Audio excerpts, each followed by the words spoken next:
World Cup Day 6, Russia march on towards last 16 in the first game of the second match day. Host nation Russia met Egypt in St. Petersburg. Russia came into the match knowing that a win would all but seal their ticket to the knockout stages of the competition, whilst Egypt knew they needed at least a draw to keep their qualification hopes alive. This hope was fueled by the return of Mohamed Salah to the lineup, who missed much of Egypt's preparation for the World Cup in their first match against Uruguay through injury, whilst Russia made 2 changes from their 5-0 win over Saudi Arabia, Artem Dzyuba for Fedor Smolov, and Denis Cheryshev for the injured Alan Zagoyev. Russian superiority. Russia were the better team from the get-go. Their opening match against Saudi Arabia, Russia's fullbacks were a primary outlet as part of their low-risk build-up play from the goalkeeper. It was even lower risk in this match because of the limited pressure on Russia's fullbacks, especially on the left side. This was because of Salah's tendency to move inside to a more advanced central position, meaning that when Russia regained possession there was regularly space for Zhirkov to receive possession and advance into Egypt's half. The risk that Egypt were taking here was that if they were able to win possession back they could use Salah as a counter-attacking outlet, who was almost playing as a second striker. His advanced positioning when Egypt were defending meant that he would have provided an immediate threat to Russia's defenders and the space in behind them if the ball could get to him. However, this risk didn't pay off for Kubra in Egypt, as finding Salah after regaining possession for swift, vertical counter-attacks was more of a fantasy rather than reality. There was time for Russia's defenders to recover into more appropriate positions when Egypt regained possession and played long passes forward. This was because Egypt took too long to physically play these passes, or because the actual time it took for these passes to reach its intended target was too long for them to remain open to receive them.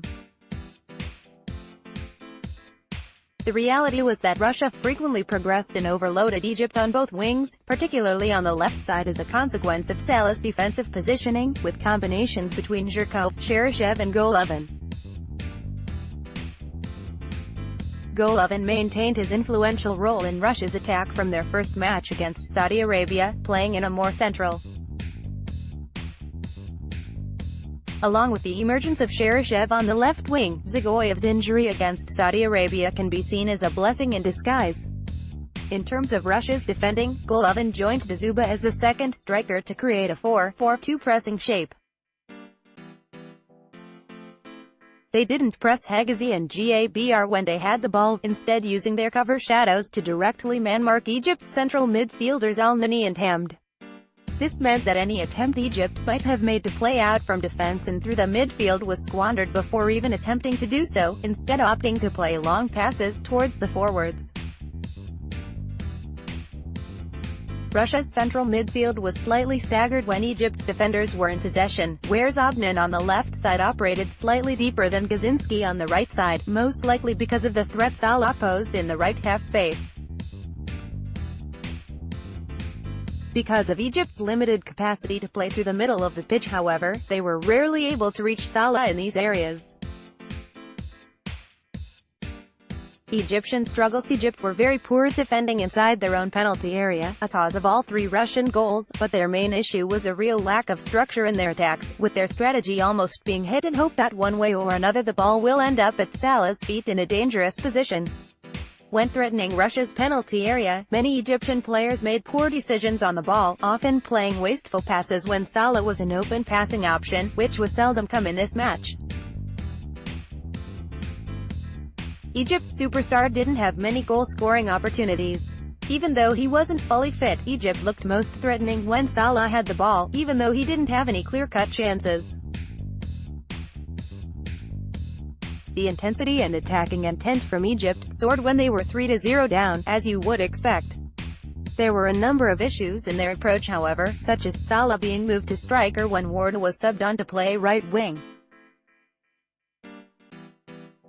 When chasing the game, Egypt's attacking approach was to repeatedly cross the ball into the box, which is certainly not how to utilize Salah.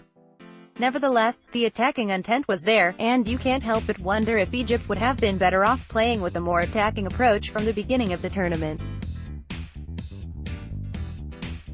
Cooper has been criticized by Egyptian fans and media because of his overly defensive approach, which is sure to continue. The lack of an actual attacking strategy at this level of competition, not even in an attempt to get the best out of Salah, is a real disappointment.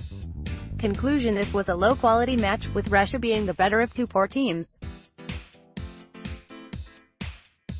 Salah's goal was merely a consolation, and his injury killed Egypt's chances of qualifying from the group stages, which is a great shame when it's considered what could have been.